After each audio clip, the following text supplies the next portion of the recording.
les crânes de cristal.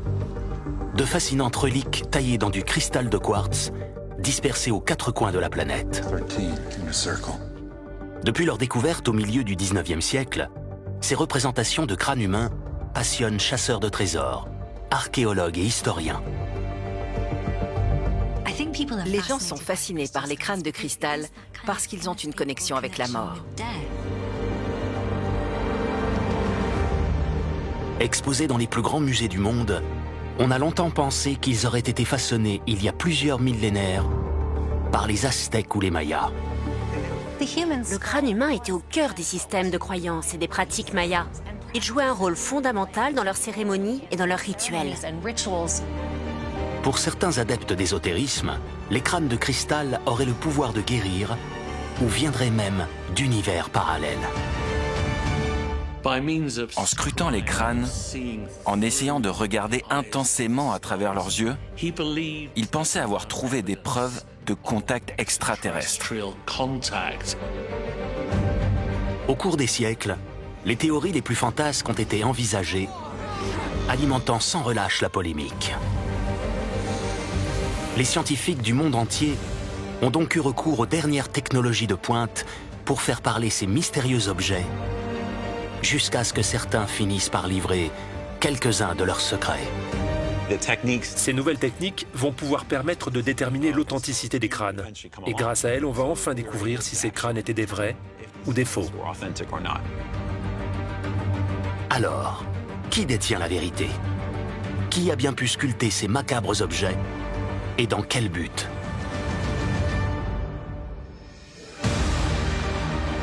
Pour démêler le vrai du faux, nous avons réuni une équipe de 5 experts internationaux, anthropologues, historiens et archéologues. Ensemble, ils ont mené l'enquête. Grâce à leurs témoignages, à des images de synthèse et des reconstitutions, embarqués pour un voyage aux frontières du surnaturel. De nos jours, le cristal est utilisé pour stocker des informations dans nos ordinateurs. Et si les crânes avaient le même pouvoir? Pour tenter d'élucider l'une des plus grandes énigmes des temps modernes, les crânes de cristal.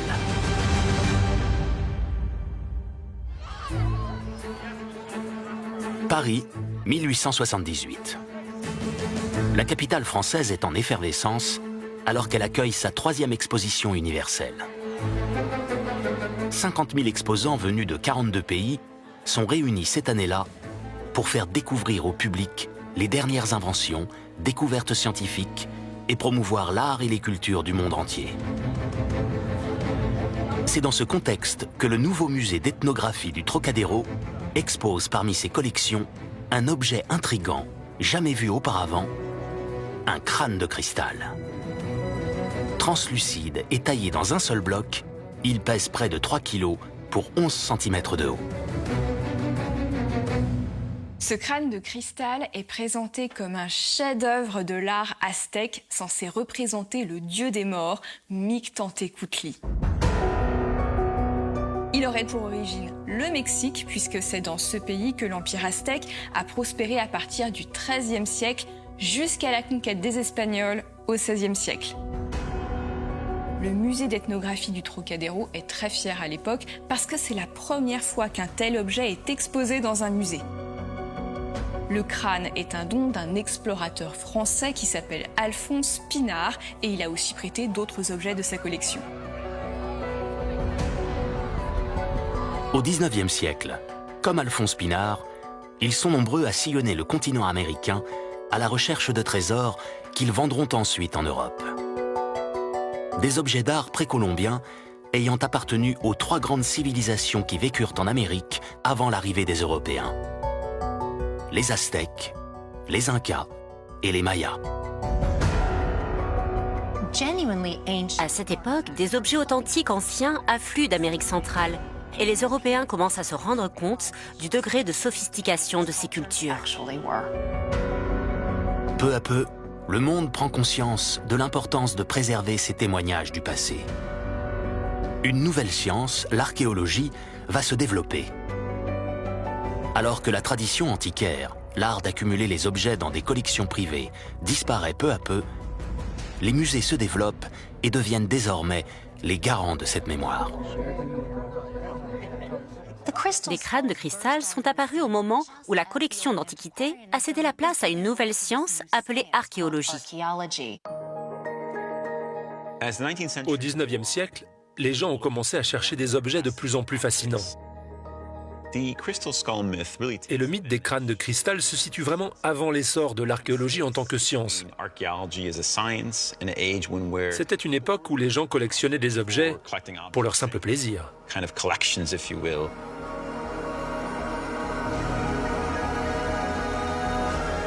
Depuis cette époque, au moins 12 crânes similaires aux crânes dits de Paris auraient été retrouvés, prétendument en Amérique centrale pour la plupart. Au fil des ans et de leurs apparitions, ces sculptures imposantes ont fait naître leur propre légende. On raconte qu'il en existerait 13 au total, cachés lors de la conquête espagnole. Ces crânes auraient des pouvoirs magiques.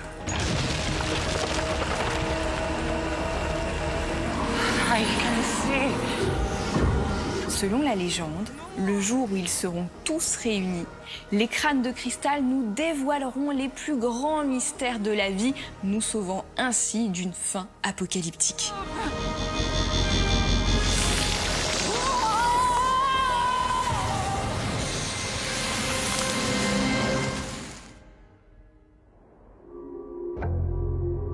À l'origine du mythe des crânes de cristal, un homme va jouer un rôle central au XIXe siècle.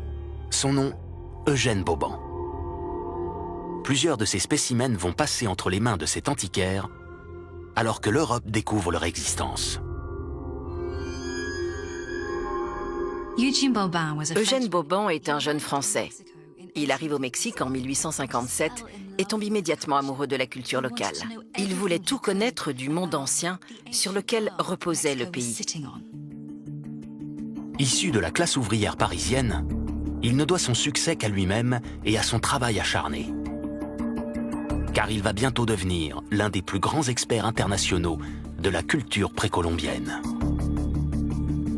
Eugène Boban est absolument passionné par l'histoire des civilisations anciennes d'Amérique. Quand les Européens ont débarqué sur le continent américain, ce dernier abritait plus d'une trentaine de peuples différents, dont les principaux étaient les Mayas, les Incas et les Aztèques. La principale différence est leur répartition géographique. Les Mayas vivaient entre le sud du Mexique, le Belize, le Guatemala, le Honduras et le Salvador. Ils ont construit de nombreuses cités autour de magnifiques temples en forme de pyramides et de palais. L'Empire Inca s'étendait sur 4000 km, de l'Équateur au Chili actuel.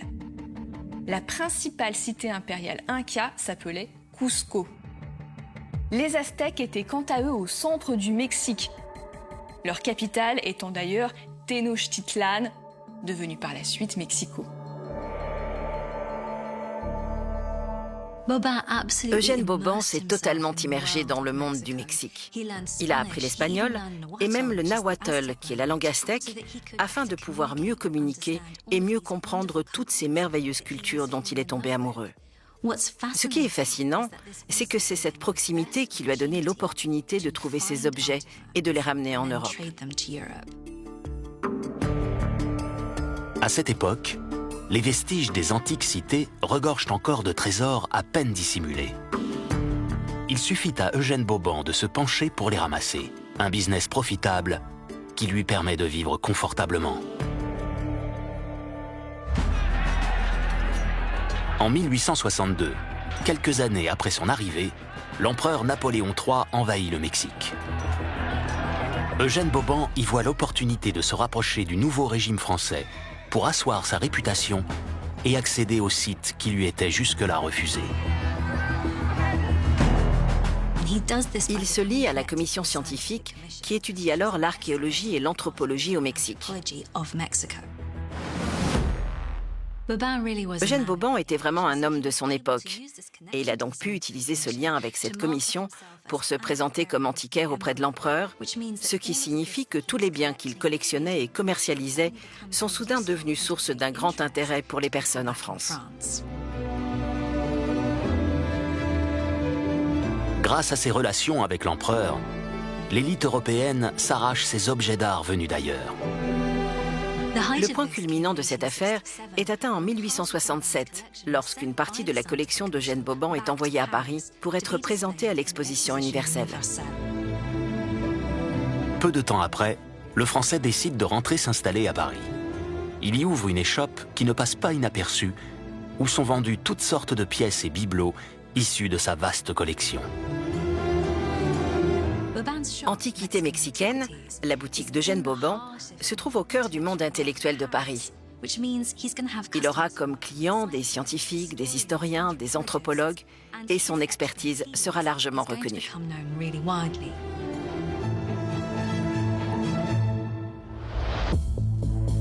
C'est alors qu'en 1881, entre les poteries, les masques et les vases précolombiens, un objet inhabituel fait son apparition sur les étals de son magasin.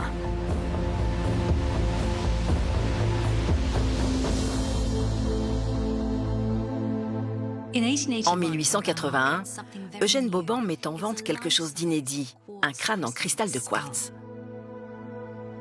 Contrairement au crâne dit de Paris, exposé au musée d'ethnographie du Trocadéro, celui-là n'est pas translucide, mais opaque. Il est plus gros aussi, il mesure 25 cm de haut. Et là encore, il est taillé dans un seul bloc de cristal de roche, la forme la plus pure du quartz. C'est la première fois qu'un tel crâne en cristal est vendu dans une boutique. Sans donner plus de détails sur son pays d'origine, Eugène Boban le présente comme un objet façonné par les Mayas. Les Mayas ont prospéré dans la région du Mexique, du Guatemala et du Belize actuel, entre l'an 250 et 900 de notre ère. Ils étaient d'excellents agriculteurs, mathématiciens et astronomes. Ils étaient également des artisans incroyablement doués pour travailler les pierres, notamment le jade, la pyrite, l'obsidienne et le cristal. Pendant des siècles, cette civilisation a prospéré avant de connaître une fin brutale. L'épaisse végétation des forêts tropicales a peu à peu recouvert les somptueuses cités.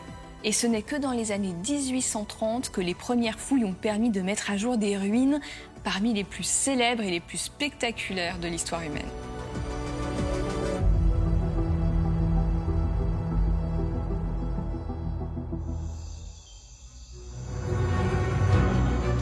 Dans ces vestiges, les explorateurs ont découvert de nombreux motifs et sculptures macabres. Comme beaucoup de civilisations avant eux, les Mayas cultivaient une fascination pour les représentations de crânes humains de toutes sortes. Le crâne humain avait une position centrale dans les différentes croyances et pratiques mayas. Il était présent sur des sculptures monumentales et il jouait un rôle clé dans leurs cérémonies et leurs rituels, y compris les sacrifices humains. À tel point qu'il y avait très peu de choses dans la vie quotidienne des Mayas qui ne tournaient pas autour des crânes et de leurs représentations.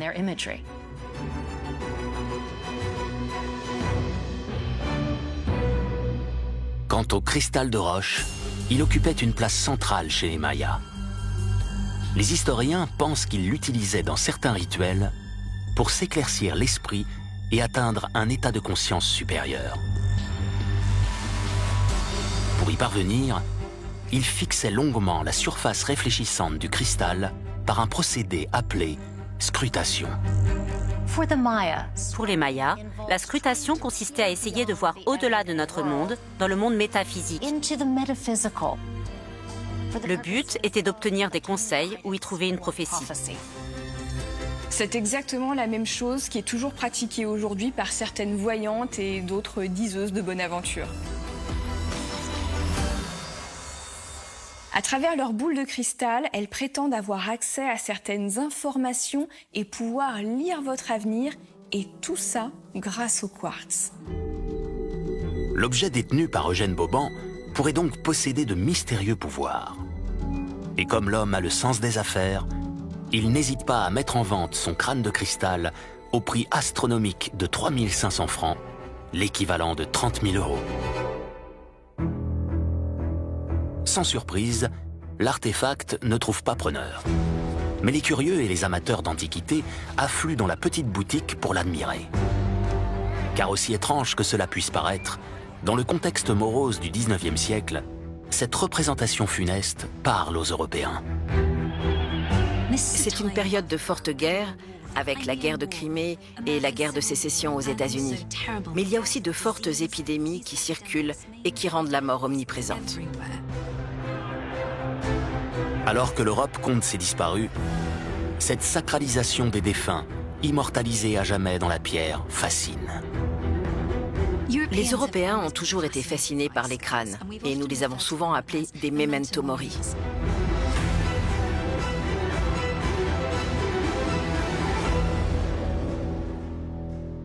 Memento mori, c'est un terme latin qui signifie simplement « souviens-toi de la mort ». On peut utiliser le motif du crâne dans l'art ou dans les bijoux pour se rappeler que vivre est une chose essentielle et qu'il faut profiter du présent parce qu'on va tous mourir. Les symboles de crânes humains et de squelettes sont d'ailleurs très courants à cette époque sur le vieux continent. Les crânes ont toujours été un symbole important de la culture européenne. On pense au drapeau des pirates, à la littérature ou à l'art. Mais c'est aussi au XIXe siècle que l'on commence à voir ces étonnantes diableries. En France notamment, elles imitent en quelque sorte la cour de Louis-Napoléon. Elles représentent des crânes et des squelettes dans des fêtes, des pièces de théâtre ou en politique. Il s'agit donc d'une sorte de symbole représentant le danger de la corruption politique à l'époque. Aujourd'hui, les crânes sont plutôt rares, mais il faut bien se rappeler que dans le passé, ils étaient partout. Il y en avait sur les églises, sur les temples. Ils étaient omniprésents dans la culture maya, mais aussi dans l'Europe tout entière. C'est un objet auquel les gens étaient très attachés. Malgré le succès de son crâne de cristal, Eugène Boban va fermer boutique en 1885, quelques années seulement après son retour à Paris. L'antiquaire se volatilise dans la nature et avec lui, son précieux objet.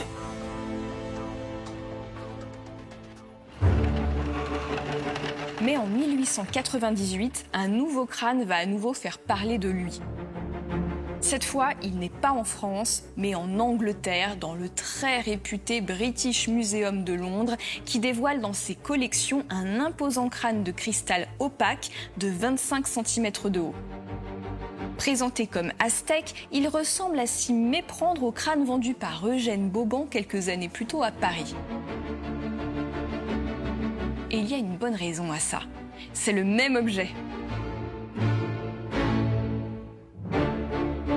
Après avoir quitté précipitamment Paris, l'antiquaire est retourné s'installer au Mexique, où il a ouvert une nouvelle boutique d'objets précolombiens.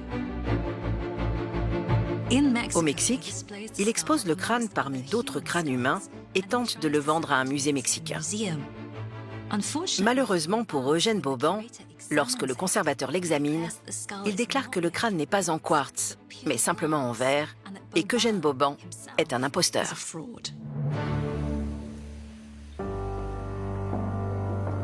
Le fait qu'Eugène Boban ne soit pas en mesure d'indiquer avec précision le site où son crâne aurait été trouvé pose question. D'autant plus qu'aucun objet similaire n'avait été découvert avant lui.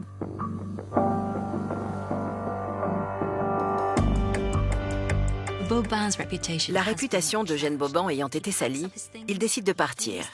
Il s'enfuit à New York et ouvre une nouvelle maison de vente aux enchères.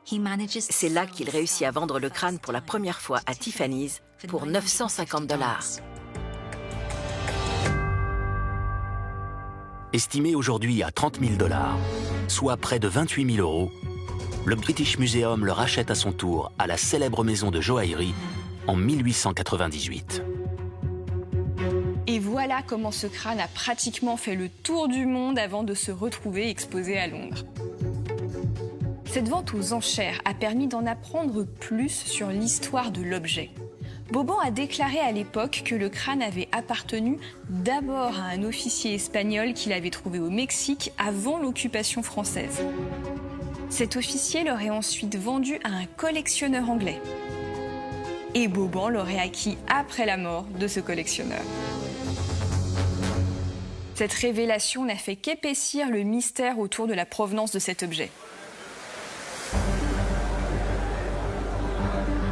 Boban s'est retrouvé au cœur d'une vaste campagne qui l'accusait de participer à ajouter des objets précolombiens contrefaits sur le marché de l'art. Dans les années 1880, la tendance est à la traque des faux et des faussaires. Et des journaux comme le Science Journal publient des articles passionnants sur le commerce de ces contrefaçons. Autrefois l'un des experts les plus respectés dans le domaine de la culture et des arts précolombiens, Eugène Boban est désormais pointé du doigt pour contrefaçon. Il continue néanmoins à travailler avec les musées, mais sa réputation est à jamais compromise. On estime aujourd'hui qu'au cours de sa carrière, Eugène Boban aurait vendu 6 crânes de cristal de différentes tailles. Les plus connus sont donc le crâne dit de Londres, mais aussi le crâne dit de Paris. Le premier exposé dans un musée, c'est encore lui. L'explorateur Alphonse Pinard ne l'avait pas ramené du Mexique. C'est à Eugène Boban qu'il a acheté cet objet avec plus de 2000 autres artefacts de sa collection avant d'en faire don au musée d'ethnographie du Trocadéro en 1878. Tous ces crânes n'auraient donc qu'une seule et même source, Eugène Boban. Est-ce que ça signifie pour autant qu'il a menti sur leur origine? Le doute reste permis. Mais Boban n'a eu de cesse de clamer son innocence. En 1900, il va même se fendre d'une déclaration dans un journal pour tenter de se disculper. Il y laisse entendre qu'il serait peut-être même la première victime de faussaires malveillants. De nombreux crânes précolombiens en cristal ont été si habilement fabriqués qu'ils ont presque défié toute détection. Ils ont été jugés authentiques par les experts de certains des principaux musées d'Europe. De nombreuses personnes aujourd'hui sont sceptiques sur l'authenticité des crânes de cristal. Mais il faut pourtant bien se rappeler que certains des plus grands musées du monde y ont cru. Ils les ont achetés et ils étaient certains de leur véritable ancienneté. Comment tout cela a-t-il été possible ? Il faut se replacer dans le contexte du 19e siècle. À part la conviction de certains scientifiques et historiens, rien ne prouve alors qu'Eugène Boban ment ou même que ces objets ne sont pas réellement d'origine maya ou aztèque.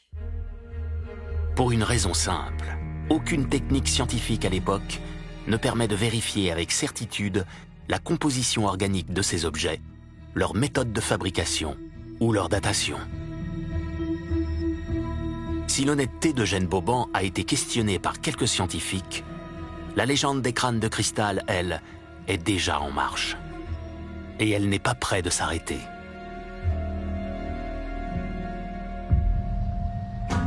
Elle va même connaître un nouveau rebondissement, près d'un demi-siècle plus tard, en 1949, alors que la Seconde Guerre mondiale vient tout juste de s'achever. Cette année-là, un aventurier et explorateur d'origine britannique, un certain Frederick Mitchell Hedges, fait une étrange révélation dans un journal local. Il explique que dans les années 1920, près de 30 ans plus tôt, il aurait découvert un crâne de cristal de la taille d'un crâne humain dans une ancienne cité maya lors d'une expédition en Amérique centrale. Selon lui, ce crâne de près de 5 kilos est quasi identique au crâne dit de Londres, celui d'Eugène Boban conservé au British Museum. À une différence près, sa mâchoire inférieure est amovible. Plusieurs décennies après l'affaire de l'antiquaire français, l'apparition de ce nouvel artefact aux caractéristiques similaires épaissit le mystère et relance la polémique. Mais quel crédit donner à ce nouveau témoignage, rendu public tant d'années après sa supposée découverte? Les crânes de cristal ne sont-ils qu'une supercherie, ou se pourrait-il finalement qu'ils soient d'authentiques objets vieux de plusieurs millénaires? Avec Frederick Mitchell Hedges, la frontière entre la réalité et la fiction est assez floue. C'était un aventurier, mais aussi un journaliste et un vrai conteur d'histoires. Quand il allait à la pêche en haute mer, il trouvait des monstres marins. Quand il allait dans la jungle, il découvrait des civilisations perdues. Il raconte qu'il aurait joué de l'argent avec J.P. Morgan, le grand banquier, qu'il aurait partagé une chambre avec Léon Trotsky, le révolutionnaire russe, et qu'il se serait même battu avec Pancho Villa, le légendaire leader politique mexicain. C'est donc assez curieux que Mitchell Hedges n'ait pas parlé plus tôt de ce crâne qu'il aurait trouvé en 1924, parce qu'il était tout à fait du genre à se vanter de ce type de découverte. On peut donc légitimement se poser la question de la fiabilité de son récit. Mais nous sommes peu de temps après la Seconde Guerre mondiale et une fois de plus, cette histoire de crâne de cristal va happer la population et faire écho au contexte d'après-guerre où la mort est omniprésente. La mort fait partie du quotidien des gens à cette époque et donc cette histoire de crâne humain en cristal lié à d'anciens rituels mayas les fascine toujours autant. Un an après sa fracassante révélation dans la presse, Frédéric Mitchell Hedges livre plus de détails sur sa découverte lorsqu'il publie ses mémoires dans un ouvrage intitulé « Le danger, mon allié ». Dans son livre, Frédéric Mitchell Hedges affirme avoir trouvé le crâne dans un temple maya à un endroit appelé Lubantun, dans l'ancien Honduras britannique qui est aujourd'hui le Belize. Et que ce crâne avait été utilisé par les grands prêtres mayas dans leurs rituels et qu'il possédait un pouvoir mortel. Et que c'était désormais lui, Frédéric Mitchell Hedges, qui le possédait. On apprend même que c'est sa fille adoptive Anna Mitchell Hedges qui l'accompagnait lors de son expédition au Belize qui aurait découvert le crâne le jour de ses 17 ans. En escaladant une pyramide maya, la jeune fille aperçoit un objet qui reflète la lumière, mais elle le distingue mal. Ils auraient alors taillé dans l'abondante végétation. Et quand l'objet est finalement dégagé d'une mystérieuse pyramide, Frédéric Mitchell Hedges et sa fille auraient pu admirer ce magnifique crâne de cristal et lui auraient immédiatement prêté une dimension ésotérique. Nous venions de nettoyer un espace près de l'hôtel. Un rayon de soleil fit scintiller quelque chose. Les Mayas qui nous prêtaient main forte tombèrent tous à genoux.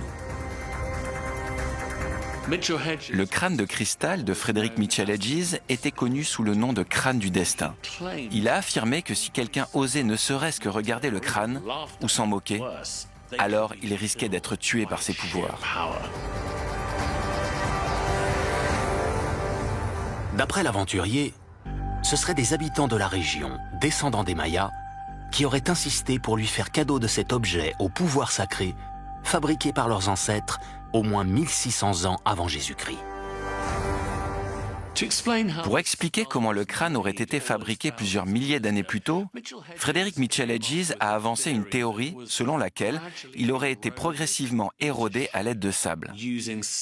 Ainsi, cet objet en cristal de roche aurait été façonné génération après génération pour devenir un crâne. Mais dans la communauté scientifique et parmi les historiens, la version de Frédéric Mitchell Hedges ne convainc pas grand monde. Et si le crâne du destin n'était qu'une vulgaire copie du crâne exposé au British Museum? L'argument principal des sceptiques est l'absence de preuves tangibles. En effet, comme pour les autres crânes mystérieusement apparus au XIXe siècle, la campagne de fouilles menée par Frédéric Mitchell Hedges et sa fille était d'ordre privé, quasi clandestine. Ni les autorités britanniques, ni les grands musées ne l'ont financé. L'origine et l'ancienneté de ce nouveau crâne ne tardent pas à faire polémique. On affirme que le père et sa fille n'auraient pas trouvé leur crâne pendant leur expédition au Belize, mais que ce dernier aurait en fait été acquis lors d'une vente aux enchères en 1943. Les Mitchell Hedges n'ont jamais démenti ces accusations, mais ils ont donné une bonne explication à leurs détracteurs. Selon eux, l'achat lors de cette vente aux enchères était leur seul moyen de récupérer le crâne puisqu'ils l'avaient vendu quelques années auparavant à cause de problèmes financiers. Des témoignages affirment, pour aller dans leur sens, que le père et sa fille étaient effectivement déjà en possession de l'étrange objet au début des années 1930. Frédéric Mitchell Hedges meurt en 1959 et c'est sa fille Anna qui hérite du mystérieux crâne. Après la mort de Frédéric Mitchell Hedges, sa fille Anna a perpétué l'histoire du crâne du destin, et ce, tout au long de sa vie, affirmant qu'elle était à l'origine de la découverte du crâne dans un temple maya, sous l'autel. Elle aurait trouvé d'abord la mâchoire, puis ensuite le reste du crâne. Et elle s'en tenait à cette histoire, affirmant qu'elle l'avait découvert le 1er janvier 1924, le jour de son 17e anniversaire. Et elle n'a jamais changé de version depuis. Anna Mitchell Hedges est tellement convaincue de l'authenticité du crâne du destin et de ses pouvoirs qu'en 1964, elle accepte de confier son précieux trésor à 2 spécialistes et restaurateurs d'objets anciens pour le faire expertiser. L'un des problèmes est que l'on ne peut pas vraiment dater les crânes à l'aide de techniques standards. Par exemple, la datation au carbone 14. Cette technique dépend de la teneur en matière organique, matière que l'on ne retrouve malheureusement pas dans du quartz ou des cristaux. Une fois extrait des entrailles de la Terre, ce matériau ne s'érode pas et ne s'altère jamais au cours du temps. Pour tenter de percer le mystère du crâne d'Anna Mitchell Hedges, les experts ont donc utilisé un microscope binoculaire qui permet d'avoir une image très nette de l'objet en 3 dimensions. Ils ont d'abord remarqué que le crâne produisait d'étranges effets optiques. En éclairant le crâne par le dessous, la lumière jaillissait par ses orbites. Et en l'observant de face, les chercheurs auraient aperçu des images abstraites semblant provenir de l'intérieur du crâne lui-même. En raison de sa mâchoire amovible, ils ont aussi déduit que l'objet n'avait pas été conçu pour être simplement exposé, mais pour être actionné de manière à donner l'impression de parler tout en projetant des images. Ces conclusions, au lieu de mettre un terme au mystère, viennent encore semer le doute. Là où l'on s'attendait à trouver une solution à cette énigme des crânes de cristal, le rapport laisse en fait une petite place au doute, dont les créateurs de mythes se sont emparés afin d'alimenter encore cette part de mystère. Mais les scientifiques ne s'avouent pas vaincus. En 1970, l'affaire du crâne de Frédéric Mitchell Hedges, connu sous le nom de crâne du destin, connaît un nouveau rebondissement. Il voyage jusqu'en Californie pour être soumis à d'autres analyses dans la Mecque des technologies de pointe, la Silicon Valley. Le crâne de Frédéric Mitchell Hedges a été apporté à la célèbre entreprise Hewlett-Packard, qui était alors le plus grand utilisateur de quartz à des fins industrielles. Ils étaient donc les experts de ce type de cristaux. Dans leur étude, ils ne sont pas parvenus à une conclusion définitive sur l'authenticité de ces crânes. En fait, ils affirment que ces crânes ont été créés d'une manière telle qu'aucun humain ou aucune machine connue n'ait pu les créer. Cette conclusion n'a donc fait qu'accroître le mystère et créer encore plus de mythes autour de ces crânes. Un des tests effectués chez Hewlett-Packard a révélé que les crânes de cristal émettaient des ondes électromagnétiques sous la forme de particules de lumière. Les chercheurs en ont déduit que ces ondes pouvaient peut-être contenir et transmettre des informations cachées dans le cristal, de la même manière que l'on utilise aujourd'hui le cristal pour contenir la mémoire de nos ordinateurs ou de nos téléphones portables. Ce procédé, appelé mémoire holographique, est de plus en plus répandu. Il permet de stocker une importante quantité de données dans un espace restreint en utilisant le volume en 3 dimensions d'un cristal. Dans notre société numérique moderne, nous savons que les cristaux ont un pouvoir. L'idée que le quartz pourrait aussi être utilisé pour conserver des données n'est donc pas si farfelue. On peut imaginer que les crânes, faits de cristal de quartz, pourraient donc stocker de la mémoire. Ce serait donc comme une forme de technologie ancienne. Le crâne de Frédéric Mitchell Hedges aurait-il pu être créé à l'aide d'une technologie inconnue ou oubliée? Et pourrait-il avoir des choses à nous dire si les chercheurs parvenaient à le décrypter?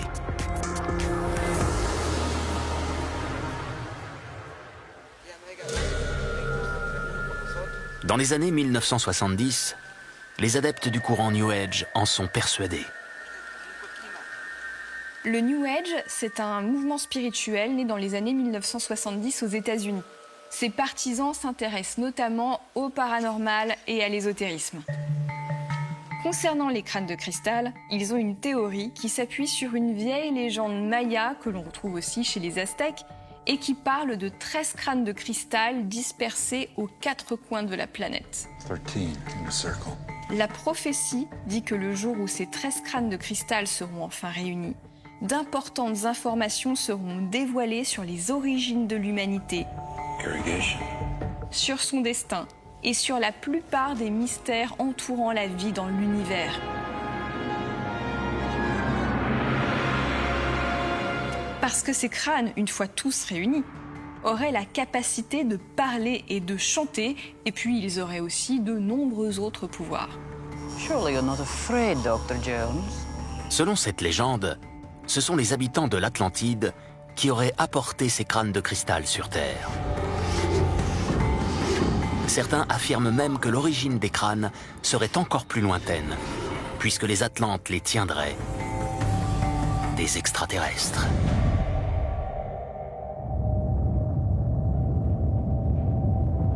C'est la thèse que va s'employer à défendre avec ferveur l'Américain Nick Nocerino, autoproclamé expert mondial du paranormal et des crânes de cristal. Nick Nocerino a été pendant des décennies la principale autorité en matière de crânes de cristal. À partir de la Seconde Guerre mondiale, il a mené des recherches en faisant appel à des équipes composées d'anthropologues, d'archéologues et de scientifiques. En 1955, il a fondé la Société internationale des crânes de cristal. Et son objectif était de trouver une base scientifique au pouvoir extraordinaire de ces crânes.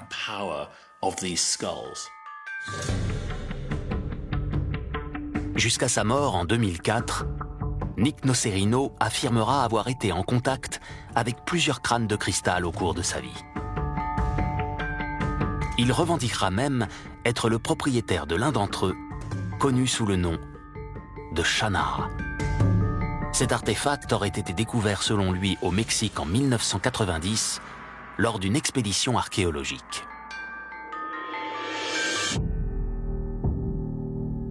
Grâce à son crâne de cristal, il aurait selon lui hérité d'étranges pouvoirs.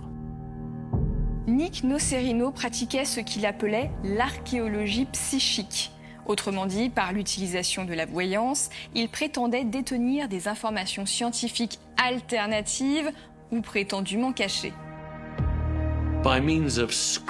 En scrutant les crânes, en essayant de regarder intensément à travers leurs yeux, il pensait avoir trouvé des preuves de contact extraterrestre et de l'existence de civilisations encore inconnues sur Terre et sous les océans. Selon lui, les crânes seraient détenteurs d'un savoir vieux de plusieurs milliers d'années.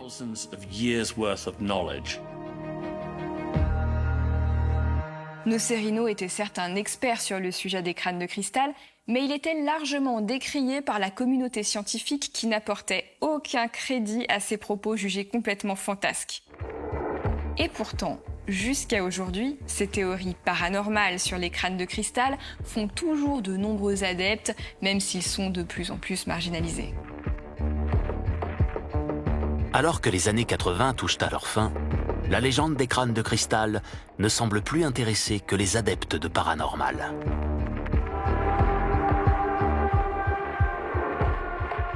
Mais un beau jour de 1990, à Washington, aux États-Unis, un mystérieux colis anonyme arrive sur le bureau de la conservatrice de la Smithsonian Institution, un institut de recherche scientifique. À l'intérieur se trouve un crâne de cristal, accompagné d'une note manuscrite. Ce crâne aztèque en cristal, qui aurait appartenu au président mexicain Porfirio Díaz, a été acheté à Mexico en 1960. Je l'offre sans contrepartie à la Smithsonian Institution. Je souhaite bien entendu rester anonyme. Porfirio Díaz vécut au Mexique entre 1830 et 1915. Cet exemplaire est le plus grand des crânes connus à ce jour. Translucide, il mesure 25 cm de haut et pèse 14 kg. Il est aujourd'hui connu sous le nom de crâne maudit.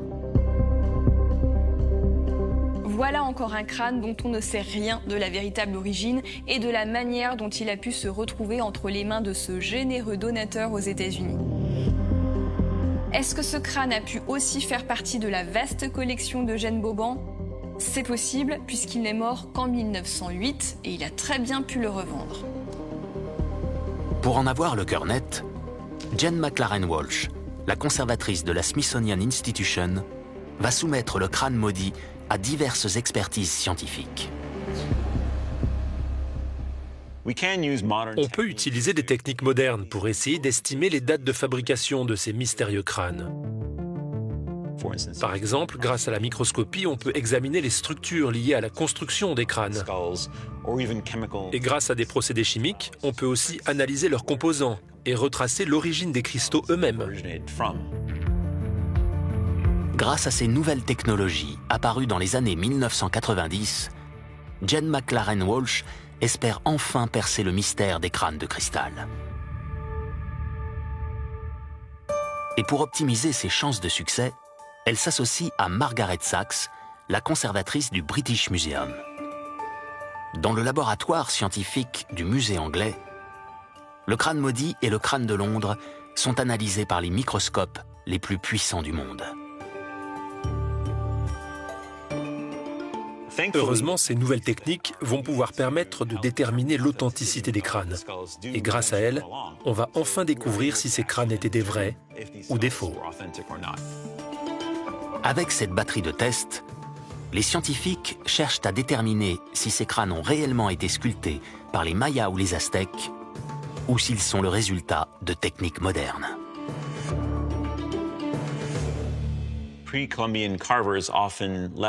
Les sculpteurs précolombiens laissaient souvent sur leurs œuvres des marques qui étaient plutôt irrégulières.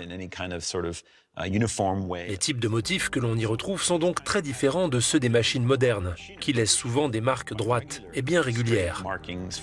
La différence entre les deux est assez flagrante.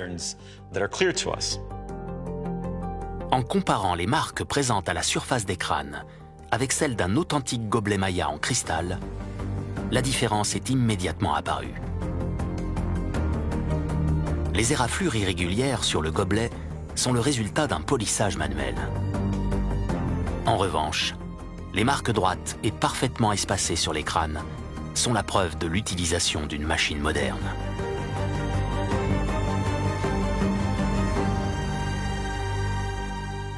Le constat des chercheurs est sans appel. Le crâne maudit et le crâne de Londres n'ont pas été fabriqués à la main. Ils ne peuvent donc pas être d'origine précolombienne. Même s'ils avaient été fabriqués sur l'une des premières roues rotatives de polissage inventées sur le continent américain, ces objets ne dateraient que des années 1500. Mais selon toute vraisemblance, ils étaient beaucoup plus récents que ça. Les scientifiques appliquent une technique appelée spectroscopie Raman, qui leur permet de déterminer la composition chimique des cristaux. D'un point de vue géologique, le cristal de ces crânes provient du Brésil et de Madagascar, donc bien loin du Mexique. Et aucun de ces deux pays n'est connu pour avoir entretenu des relations commerciales avec les Mayas. Selon les premières analyses, les scientifiques estimeront que les crânes auraient été sculptés entre 1867 et 1886 en Allemagne, à des milliers de kilomètres de leur prétendu pays d'origine. À l'époque où les premiers crânes de cristal sont apparus sur le marché des antiquités au XIXe siècle, une région du sud de l'Allemagne était particulièrement réputée pour la virtuosité de son travail du cristal de quartz. Il répondait aux commandes de nombreux clients étrangers, dont Eugène Boban faisait partie. C'est ce que la Smithsonian Institution a découvert au cours de son travail d'enquête. Nous savons qu'au XIXe siècle, le commerce de fausses antiquités était très important. Eugène Boban a-t-il participé à ce commerce volontairement ou en a-t-il été la victime? Quelle qu'ait été l'implication d'Eugène Boban dans cette vaste supercherie, le mystère était enfin levé. Ces 3 artefacts précolombiens sont des faux, fabriqués tout au plus 150 ans plus tôt. D'après les analyses plus récentes, le crâne maudit aurait même été fabriqué encore plus tard, dans les années 1950.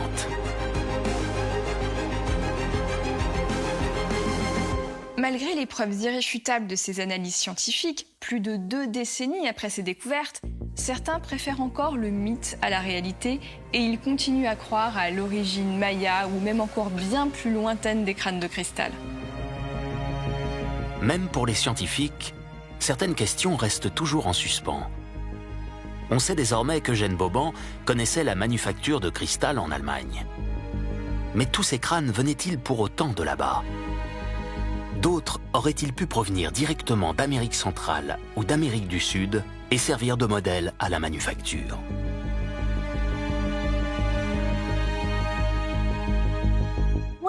D'où vient donc cette première génération de crânes de cristal?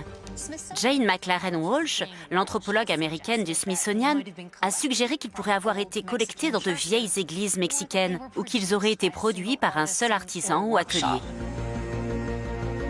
À travers l'histoire, nombreux sont les opportunistes qui ont tiré profit des tendances et des dernières découvertes archéologiques. Des commerçants italiens ont fait fortune en vendant des antiquités romaines aux origines douteuses. Quant aux bazars égyptiens du début du XXe siècle, ils étaient remplis de faux artefacts funéraires. Si l'on se place du point de vue des artisans locaux, qui étaient sans doute très fiers de leurs racines mayas, il n'est pas difficile de comprendre comment ce marché a pu se développer et pourquoi ils ont répondu à cette demande. Les Européens étaient désespérément à la recherche de ces artefacts. Et on peut se convaincre de n'importe quoi dans une telle situation. Il semble que les collectionneurs européens et américains étaient plus que disposés à y croire pour vendre ou exposer de retour chez eux ces soi-disant morceaux d'histoire. Celui par qui la légende des crânes de cristal a commencé, en faisait-il partie? Des preuves récentes ont montré qu'un village fabriquait des crânes de cristal à l'époque où Eugène Boban se trouvait au Mexique. La question est donc de savoir s'il y a participé en toute connaissance de cause ou s'il a été dupé. Le doute est moins permis pour Frederick Mitchell Hedges, l'explorateur britannique qui aurait découvert le crâne du destin avec sa fille au début du XXe siècle. Frederick Mitchell Hedges affirme avoir trouvé un crâne de cristal dans une cité perdue, Lubantun. Sauf que Lubantun avait déjà été découverte quelques décennies avant qu'il ne s'y rende. Ce n'était donc pas vraiment une ville perdue si elle avait déjà été découverte. C'était un homme qui adorait raconter des histoires, des légendes, et disons-le, embellir un peu la vérité.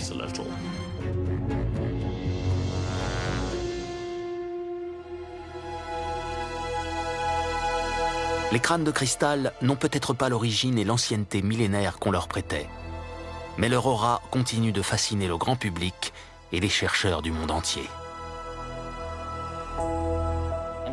Pas un seul crâne n'est issu d'un site archéologique référencé.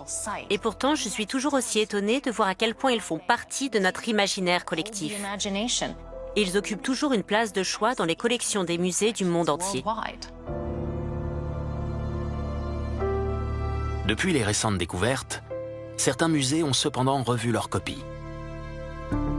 Le crâne de Londres est toujours exposé au British Museum, mais il est désormais présenté avec ce texte. Crâne de cristal de roche, fin 19e siècle. Il était auparavant considéré comme aztèque. Mais de récentes recherches prouvent qu'il est d'origine européenne. Le crâne dit de Paris, qui se trouvait au musée ethnographique du Trocadéro, est ensuite passé au musée du Quai Branly. Il s'y trouve toujours, mais il est aujourd'hui conservé à l'abri des regards.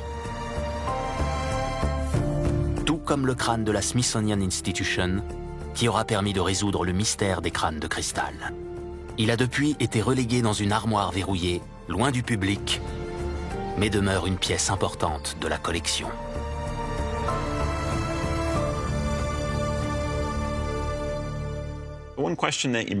La question qui se pose est donc de savoir pourquoi des institutions réputées telles que le British Museum ou la Smithsonian Institution conservent encore des collections de crânes de cristal. Selon moi, c'est parce qu'ils ont leur propre histoire, même s'il a été établi qu'il s'agissait de faux et que les musées l'ont reconnu. Le fait qu'ils aient été conservés dans les collections depuis si longtemps, qu'ils aient fait l'objet d'une si longue analyse, mais aussi les personnages qui sont à l'origine de leur découverte, rendent ces crânes particulièrement fascinants. Parfois, l'intérêt d'une collection réside avant tout dans ce qu'elle nous raconte sur l'évolution de l'archéologie et comment elle est devenue une véritable science au fil du temps.